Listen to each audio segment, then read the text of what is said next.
Good morning, you guys. How are you? How are you? How are you? How's your morning going? I am so excited it's February. I love February.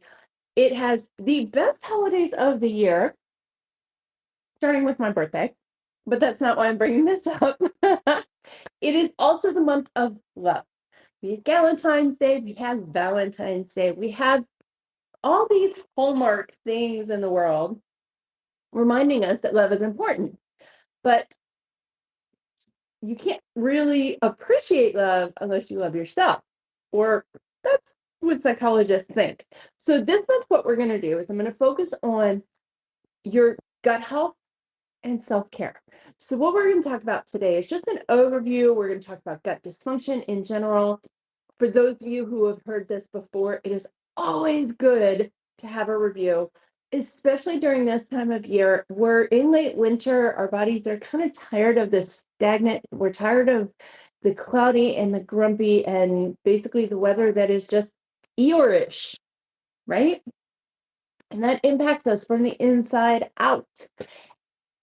So what we're dealing with, a lot of us during this time of year, is you don't want to get up from the couch. You don't want to take a shower most times until you get totally rank. And then you're like, all right, I gotta do something, right? That impacts how you eat, it impacts your stress, it impacts your mindset, it impacts how you take care of your body and your skin. These are the things that we're going to talk about this month. Today, in particular, I really do want to start with just an overview, mostly because we hear this a lot. A lot of us, especially if you're going through various health issues and you really don't know what's happening, you're researching the heck out of stuff, but you're not getting a lot of answers.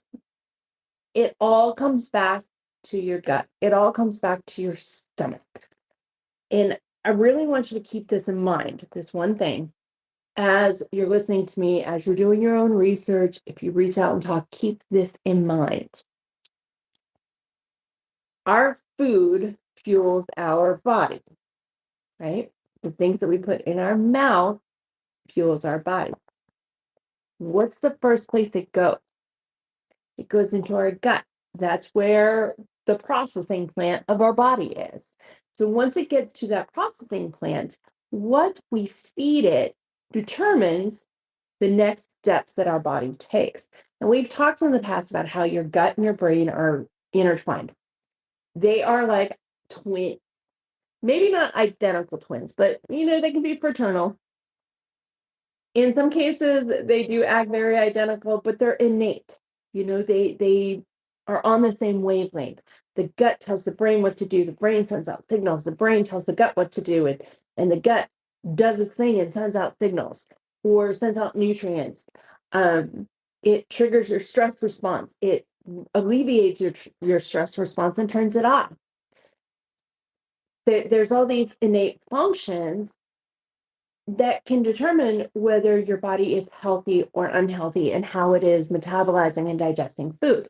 But it all starts with what we put into our bodies. So, what is gut dysfunction? What is it? What's an imbalance? A gut dysfunction or gut imbalance, either way, same thing, is effectively an unhealthy gut. It's a stomach that's not functioning optimally. It is intestines, it's your gallbladder, it's your liver, your kidneys. It's all these organs trying to function, trying to perform the duties that it needs to for our health, for our well-being, for our survival. Okay, because at its core, our body really relies on survival. It doesn't go for thriving. That's our conscious brain. Our conscious brain wants thriving. As human beings, we want to thrive. We want to enjoy life. So our mindset is such a key component. And we're going to talk about mindset next week. I always follow up an overview with mindset, mostly because if your mind's not ready, you can do everything else. And it's going to be like climbing Mount Everest. You have to train to get there, right? And the training takes place in understanding what's happening, the whys, the whats, the hows, and what ifs. It's also important to understand how your mind is actually working, the signals it's sending, your negative voice versus your positive voice, because all of these things impact your gut. Okay. These all impact how optimally and how well your stomach, your intestines, your kidney, and your liver function. Kidneys, gallbladder, all of that included. Okay. We are not talking about elimination. Your colon and your anus, those things, those are elimination. Kidneys are part of, really are kind of part of both, at least when we're talking about this topic in particular. But we're not talking elimination. We are talking metabolization. We are talking digestion and getting the most out of what you're putting in your body so that your body can operate and function well. When we function well, we feel so much happier because our body's not overworking. What happens when you overdo it in the gym? Do you struggle with mindset? Do you struggle with energy the next day? Do you feel kind of like, oh, I can't believe I did that? You're happy about it. Your mindset's up there, but your body's going, oh, we need a break. We need a break. There's strategy to it, right? There's strategy to increasing your intensity. There's strategy to having one of the killer workouts that knock you on your butt, but they don't leave you regretting it the next day. That's what we're talking about when we talk gut dysfunction. Gut dysfunction is your gut's not able to digest. It's not able to metabolize and get the nutrients that it needs from the food you're providing it easily so that it can distribute it around your body. It's not able to do that. And there can be a lot of different reasons for that. There are a number of symptoms, there's a number of things that happen when our gut is out of balance. And I'm not talking, one incident, we're talking long term. Okay. When your gut is out of balance and it's in dysfunction, the way that it impacts your health is that it can cause sensitivities, it can cause acne. Like right now, I have something right here. Um, I had a bite of a cookie the other day. Stupid. I know better. I had a bite of a cookie yesterday. Or the other day, I took the boys up to a new plaything up in Denton. Last week, they were stuck in the house. I figured adventure time, let's do it. So we went all the way up to Denton to this play place that they had never been before. And you guys, it was totally awesome. If you have toddlers and you are in Dallas, I will put the link below. It is worth the trip. Anyway, on the way back, we stopped and got them some kids' meals at a restaurant, right? And this place gives them chocolate chip cookies. So, usually if they see it, I'll let them split the cookie. I'm not going to make things unavoidable to them. I'm not going to shelter them from that. I want them to eat and have everything at their disposal and not have this feeling of, I can't have this in the house because I'm going to overindulge. I don't want to do that to them. I want them to have a balanced diet, and that's what I'm striving for. So if their meal comes with a cookie, instead of them each having a cookie, I take one and break it up and we put the other one for later. Later may come, it may not come. Really is dependent on them. Um, so anyway, so I broke it up and Drew gave me a piece, right? And it was a little piece, but he gave me a piece. And a regular chocolate chip cookie has a lot of butter in it. And I didn't even think about it. I was just like, oh, that's so sweet. He does this thing. He gives you something. He says, here, mommy. It's the cutest thing. I mean, how can you resist a little kid going, here, let me share with you? So, of course, grab it, put it in my mouth, immediately regret it. It was tasty, you guys. It was delicious. But because of that, and because of the fact that my body cannot metabolize and digest dairy, hello, zit. It'll go away. It'll be fine. I did all my stuff. But these are symptoms that you're going to experience. Now, if it's just minor case, so there's a couple of different stages with dysfunction. We're going to split them into three: early, intermediate, and advanced. So when you're in early stages, you're dealing with things like acne, temporary fatigue or exhaustion, a temporary rise in how stress feels. It feels a little bit more intense than it normally would. You might be grumpy for a little bit. Sad, depression might come in, but it's temporary. It's here and then it's gone within 24 hours.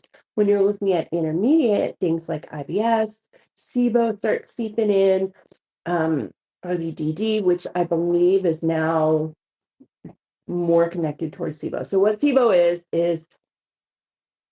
is small intestine bacterial overgrowth. So it's not candida. This is within your intestines, not necessarily your stomach or your stomach. Candida occurs within your stomach. SIBO occurs within your intestines. You got food sensitivities that start creeping their way in. And when we're looking at advanced, so between intermediate and advanced, you have some weight issues. Either you gain weight quickly, you lose weight quickly, or you aren't able to budge. We're talking inches and we're talking scale. Okay. I don't like using the scale. I use it as a marker. I like measurements. I like clothes, the way your clothes feel, the way that you feel, your energy, your mood. Your mood is such a great indicator of what's happening internally. Now, we're not talking about someone pissed you off and now you're angry. We're not talking about that. What I'm talking about is you wake up and you're kind of in a mood. You don't know why. You slept all right. Nothing happened the night before, but you wake up and you're just like, I'm grumpy and nobody in the world can make me happy. Now, we're not talking PMS either, ladies. Typically, what that indicates is whatever you had the day before is negatively impacting your body. It's slowing things down a little bit, or it's causing a challenge, and your body just hasn't caught up yet. If it's something that happens frequently, now you're in intermediate or advanced stages, and this is the point where you really need to take steps to improve that to heal. Okay.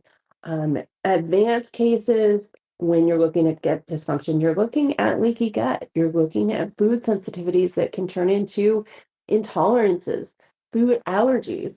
Um, you're looking at the development of autoimmune or chronic illnesses. And once you get to that point, now you need to heal to the point that you can manage and stop degeneration.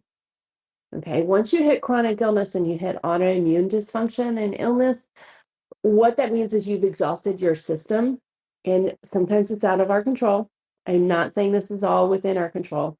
However, 90% of what we do to our bodies, how we feed it, how we treat ourselves, mind, body, and spirit, impacts our health and can help us prevent autoimmune and chronic illnesses.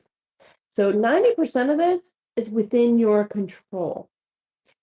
If you reach the point where you've already hit those advanced stages, you can revert back. You can heal and you can restore, rejuvenate your health. I have a 9-step process that I go through with all of my clients. It's a 90-day program. Sometimes we have to go through an additional 3 months just to get some practice in there. But a lot of times my clients really within 3 months, they're on a good path. They understand what their body needs and they've got their step-by-step process. So now it's just a matter of checking in as needed. And that doesn't cost anything. That is simply using accountability to help you, which is what you should be doing. So now, the way that these things impact our health, there has to be recovery, right? But how do you recover? And the way that you do that is you want to reset your body. You need to get your body to neutral. You need to get it to the most neutral place it possibly can be. Okay. Now, the biggest thing with getting your body back to neutral is that neutral is different for everybody. Neutral and that balance point looks different on everybody. Okay. There's a couple of things, and there's a list of probably about 10 things that we do during that first reset phase of my program. There are 3 phases, 9 steps. Okay. 3 steps per stage. The very first phase, we're going to reset your body. That's where balance happens. You need to get to the point where your body is balanced. And what you do to get there is you remove anything that is difficult to digest. If you feel like there's a food sensitivity, then you remove those foods. And then after 3 weeks, you'll slowly reintroduce them just to see how your body is responding. Is it because your gut needs to just be healed and brought back into balance? Or is it something that has now created a long-term sensitivity or a long-term intolerance? Those are the things that you discover during that time frame. Typically, what happens within that 3 weeks is we're going to get rid of grains for a minute. We reintroduce those, but we keep it whole food. We keep it simple. If you want to go and do this on your own, you are more than welcome to. This is your health is in your hands. Okay. Whole 30 is a great program. I have a 14-day free program available that helps you get that first phase of kickstarting and restoring that gut balance. There's a lot of other programs out there as well. So you've got to find something that works for you because you're going to want to stick with it. If you don't stick with it, you're not consistent, then you're doing these steps, you're going through the actions, but there's not going to be a long-term result. And that's the goal. So you reset your gut by bringing it into balance. You reset your body by bringing it into balance as much as possible. Okay. And then from there, you start restoring all of the different functionalities within your body. Okay. This is the place where you reintroduce foods. You have this great log. You understand what foods trigger you, what foods don't. Now, something to keep in mind with these triggers is some of them will continue to trigger you until we pass rejuvenation, until you've gotten to the point where now you're just managing your health and managing a healed body and self. Okay. I have had clients who've taken more than a year to be able to reintroduce certain foods that were causing sensitivities. They were causing responses and symptoms that were fairly minor, but still not good.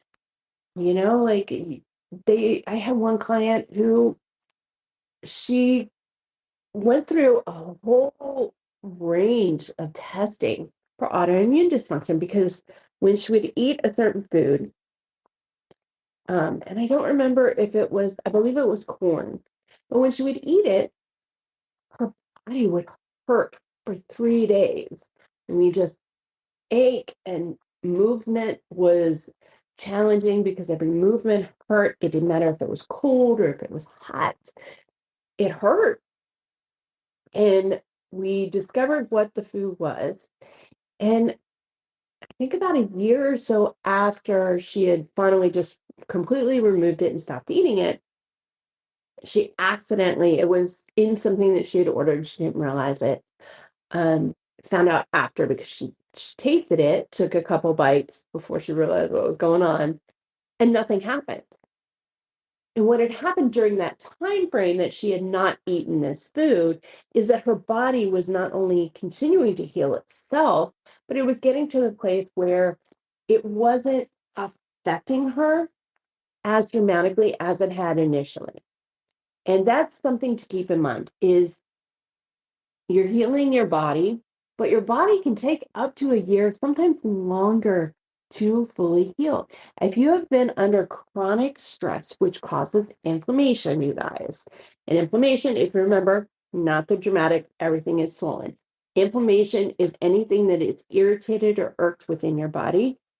Your body's response to that is to cause some bloating, some swelling, some water weight, try and protect you, right? It's trying to put a cushion around you. Stress, even though it could be just perceived, could be our mind causing more stress.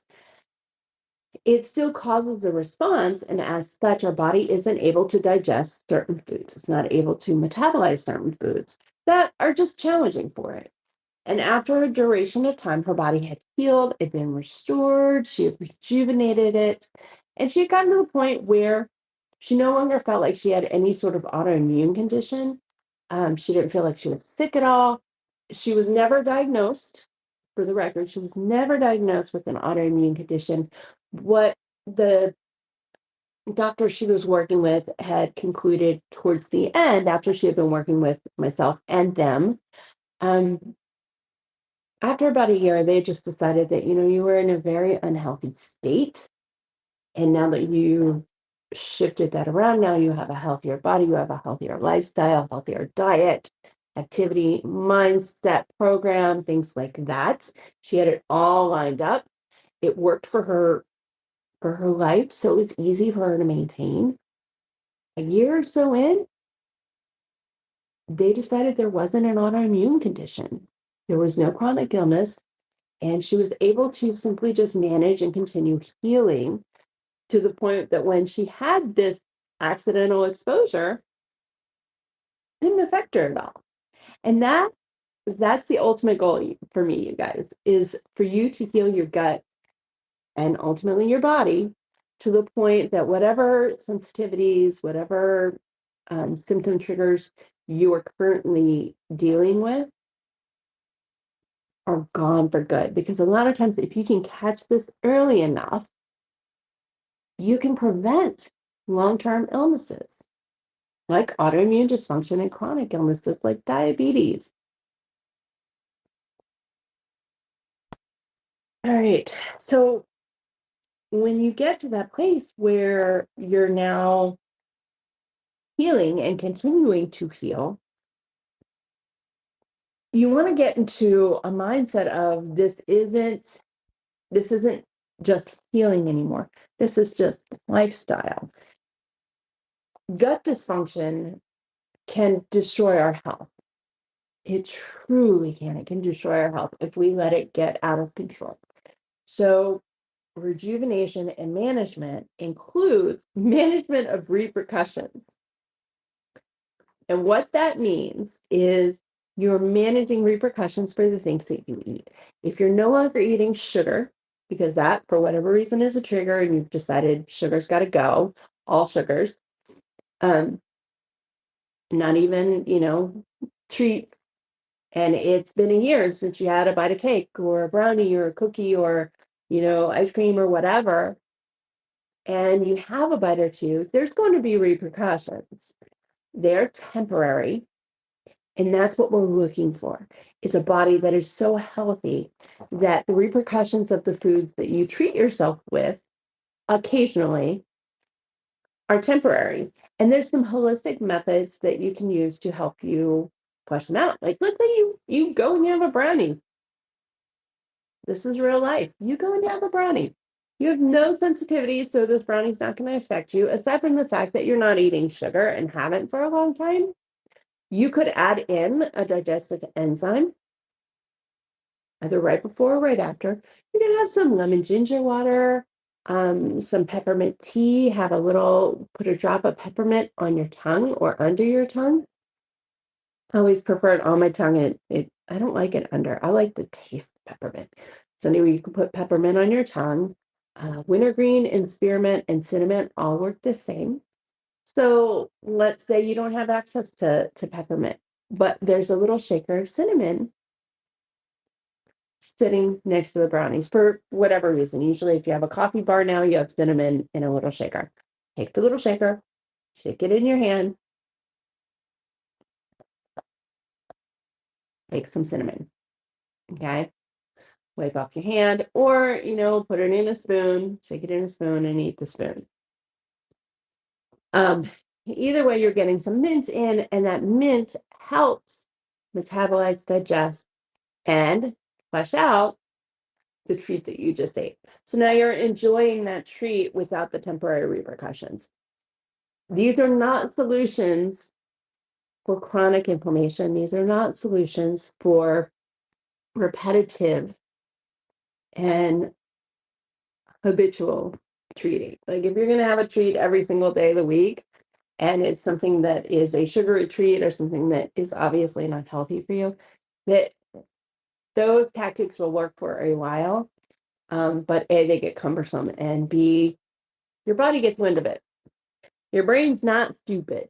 Your subconscious sees what your conscious is doing and understands when it's trying to trick it, not play games with it and get it into a healthier state. Which when you're in any sort of health transformation, that's what's happening, is you're using your training in your conscious brain to impact your subconscious brain, right? You're telling your brain, your subconscious brain, what it needs to do and how it needs to operate. It knows when you're doing it to try and get away with something. It won't work. You do need to put in the work. You do need to treat your body well. So this month, let's focus on self-love.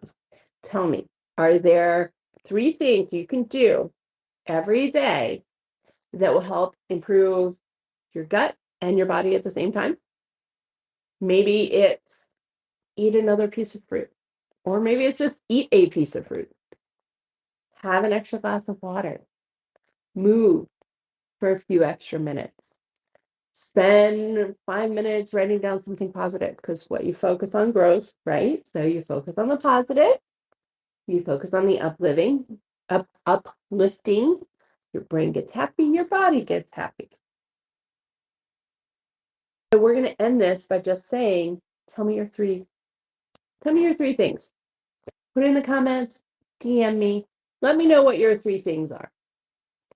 I will tell you mine. Mine are to make sure I'm eating enough fruits and vegetables, make sure I'm drinking enough water, because for some reason this time of year that kind of falls off the wagon a little bit and I get distracted.